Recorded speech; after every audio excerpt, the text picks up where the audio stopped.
Halo, assalamualaikum warahmatullahi wabarakatuh. Salam satu hobi, salam sukses untuk kawan-kawan semua. Hari ini kita bertemu lagi, ya.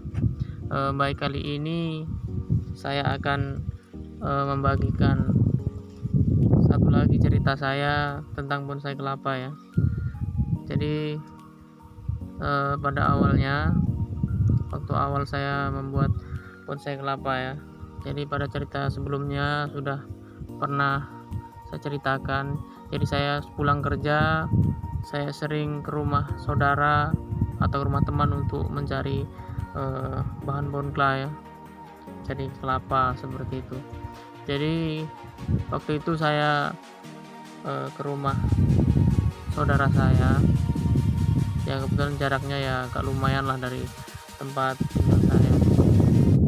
Jadi sering saya ke sana, mungkin setiap pulang kerja, kalau nggak mau setiap hari Minggu, saya sering ke rumahnya, ya selain untuk silaturahmi, selain untuk main, itu saya sering mencari bibit bonkla, ya kawan-kawan.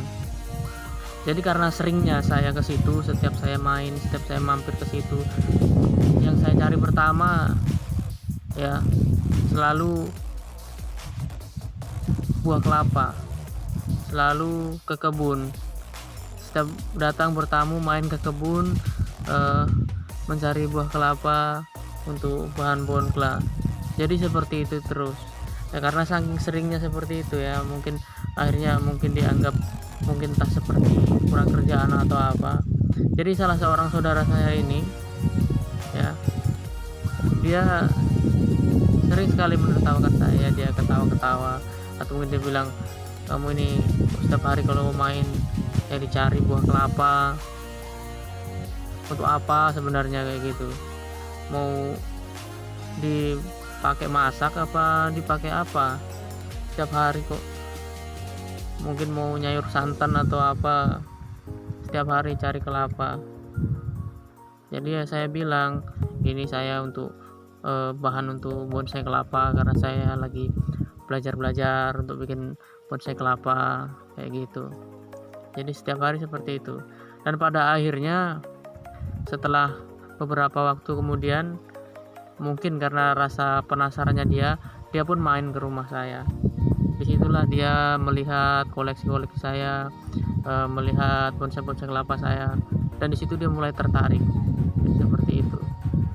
Dan waktu itu pun ada salah satu bonsai kelapa saya, ya, koleksi pertama saya, yang koleksi kesayangan saya, ya, yang disukai sama saudara saya. Ya udah, akhirnya saya kasih untuk dia, dibawa pulang.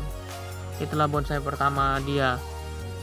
Nah, setelah dari bonsai yang pertama dari saya itu, akhirnya orangnya mulai tertarik. Jadi kali berikutnya saya ke rumahnya, dia mulai nanya-nanya, dia mulai pengen tahu gimana sih bonsai kelapa kok bisa jadi seperti ini. Jadi seperti itu. Akhirnya pun dengan pelan-pelan, dengan sabar saya jelaskan, saya berikan contoh caranya seperti ini, mengupasnya seperti ini, menanamnya seperti ini caranya, disiramnya, medianya, dan lain-lain. Akhirnya dia pun mulai, dari situ dia mulai belajar dari mulai 1 buah kelapa, 2 buah kelapa, dan akhirnya setelah beberapa waktu kemudian, ya, rumahnya itu penuh kelapa. Dia pun sama akhirnya, karena mungkin dia sudah mulai mencintai, sudah mulai merasa mengenal dan mencintai bonsai kelapa, hobi bonsai kelapa. Jadi setiap pulang kerja pun dia sama seperti yang awal-awal saya rasakan. Setiap pulang kerja mencari kelapa, sampai-sampai dapurnya itu penuh dengan kelapa. Dan yang lucunya, yang mungkin teman-teman pemula juga pernah alami, ya, pada awal-awal. Jadi untuk medianya, jadi bukan menggunakan pot atau apa, saya pun sama. Jadi medianya pada awal-awal itu bisa toples, baskom semuanya juga kita pakai. Sama dia pun seperti itu, sampai teko-teko bekas, baskom baru apa semua milik istrinya dia pakai seperti itu. Akhirnya pun istrinya pun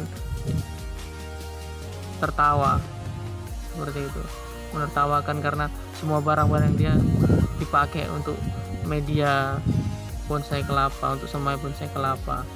Jadi seperti itu. Jadi yang pada awalnya dia sering menertawakan saya, saudara saya itu ya, sering menertawakan saya, istilahnya sering memandang remeh lah seperti itu. Akhirnya lama-kelamaan dia sampai sekarang ini masih menekuni. Sangat banyak juga koleksi dia, sudah mulai bagus lah koleksi dia, dan belajar dari mulai awal, belajar dari mulai nol. Sekarang sudah banyak koleksi dia, dan kapan-kapan saya akan mereviewnya, melihat hasil koleksi, hasil karya dari saudara saya tersebut. Jadi di sini saya bisa sedikit menyimpulkan ya, jadi namanya sebuah hobi ya, apalagi terkhusus bonsai kelapa ya. Mungkin kalau belum mengenal memang seperti itu, seperti orang yang bisa dianggap kurang kerjaan lah seperti itu. Tapi kalau sudah mencintai, tidak ada rasanya cukup untuk satu bonsai kelapa itu tidak akan cukup. Mungkin 10, 50, 100 mungkin tidak akan cukup.